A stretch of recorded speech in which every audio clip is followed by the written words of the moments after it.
আসসালামাইকুম রহমতুল্লাহ। অনেক ভাইয়েরা, ছাত্র ভাইয়েরা বা যারা তদবিরের লাইনে কাজ করতেছেন নতুন, অনেকে ফোন দিয়ে হতাশায় ভুগে। বিশেষ করে আমার অনেক ছাত্র আছে যারা ফোন দেয় যে হুজুর, যে এই কাজটা সবগুলো কাজ হইতেছে কিন্তু এই কাজটা হইতেছে না, হতাশায় ভোগে। তো এটার একটা কারণ হচ্ছে যে আপনি যেই কাজই করবেন, ইন্নামাল আমালু বিন্নিয়াত, প্রত্যেকটা কাজ নবীজির হাদিস অনুযায়ী নিয়তের উপর নির্ভরশীল করে।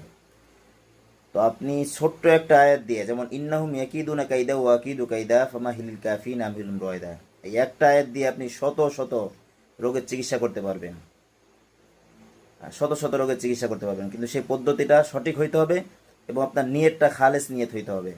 অর্থাৎ আপনি যে নিয়তটা করতেছেন এটার উপর অটল থাকতে হবে যে ইনশাল্লাহ এটার মাধ্যমে আমি জাদু নষ্ট করব, ইনশাল্লাহ এটার মাধ্যমে আমি জিনকে বন্দি করব, এটার মাধ্যমে আমি জিন হাজির করব। আপনার যদি এরকম কঠোর নিয়ত থাকতে পারে, কঠোর যদি আপনি যদি করতে পারেন। আমি একটা আয়াত স্বপ্নের ভিতরে বারবার আমি মনের ভিতরে পড়তেছিল, আল্লাহু আলা কুল্লি শাইইন কদির। এই আয়াতের অর্থ হচ্ছে আল্লাহ তাআলা সব কিছু করনেওয়ালা, এই আয়াতের অর্থ। তো আমি বারবার এই আয়াতটা আমার মনের ভিতরে আসতেছিল। তো আমি চিন্তা করলাম যে দেখি এই আয়াতটা দিয়ে আমি সব কাজে একটা আয়াতের মাধ্যমে করব, সমস্ত রোগের চিকিৎসা, দেখি সম্ভব কিনা। তো তখন থেকে আমি আল্লাহু আলা কুল্লি শাইইন কদির, যে কোনো তদবির করার ক্ষেত্রে আল্লাহু আলা কুল্লি শাইইন কদির, এই আমলটা খুব জোরালোভাবে, খুব শক্তভাবে আমি এই আমলটা করি।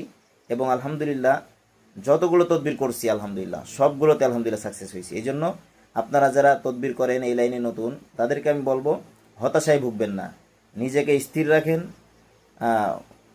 ইনশাল্লাহ অবশ্যই অবশ্যই আপনার তদবিরে কাজ দিবে। তবে অন্তরে বিশ্বাসটা হচ্ছে বড় জিনিস।